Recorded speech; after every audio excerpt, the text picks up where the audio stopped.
क्या आप लोग जानते हैं कि अडानी ग्रुप वापस से ट्रबल में है और इसके दो रीजंस हैं। सबसे पहला रीज़न तो ये है कि अडानी ग्रुप के जो सीए थे डिलॉयट ग्रुप, उन्होंने अडानी ग्रुप से रिज़ाइन कर लिया है। और सेकंड रीज़न ये है कि जो capital market regulator securities and exchange board of India है, जिसे हम पॉपुलरली सेबी के नाम से भी जानते हैं, वो सबमिट करने वाले हैं अपनी रिपोर्ट सुप्रीम कोर्ट के पास। ये जो रिपोर्ट है it is in relation to the allegations जो कि यूएस बेस्ड हिंडनबर्ग रिसर्च ने अडानी ग्रुप के ऊपर लगाए थे।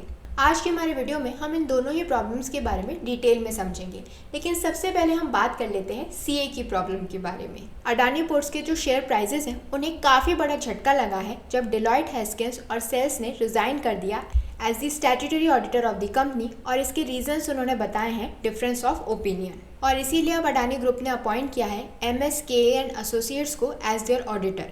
ये जो MSKA एंड एसोसिएट्स हैं ये एक इंडिपेंडेंट मेंबर फर्म है ऑफ BDO इंटरनेशनल।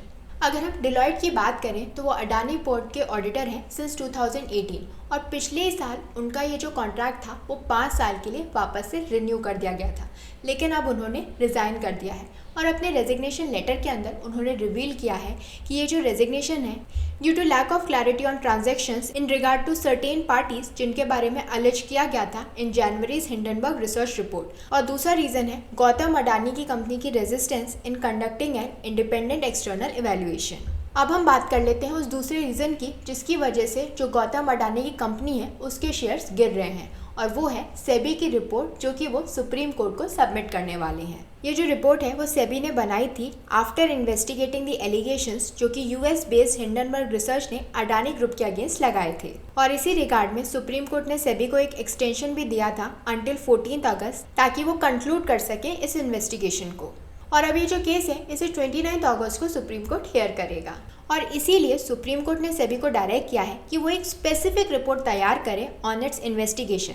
ये जो इन्वेस्टिगेशन है उसके अंदर वो देख रहे हैं in regard to the alleged violations of minimum public share holding norms by certain Adani companies. अगर हम हिंडनबर्ग रिपोर्ट की बात करें तो ये जनवरी के अंदर रिलीज हुई थी, जिसके अंदर क्लेम किया गया था brazen accounting fraud and stock manipulation by the Gautam Adani led group.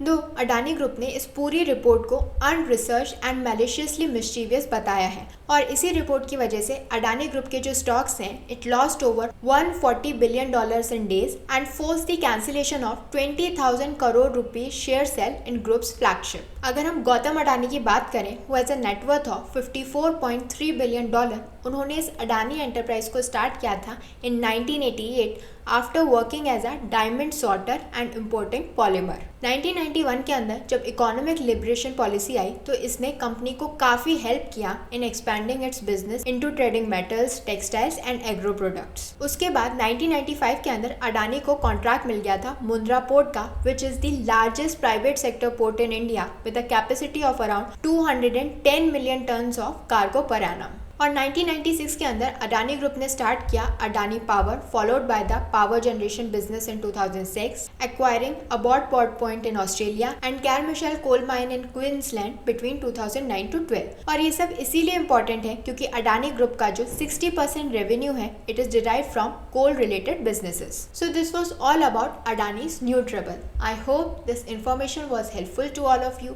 Please do like, share and subscribe to my channel. Thank you.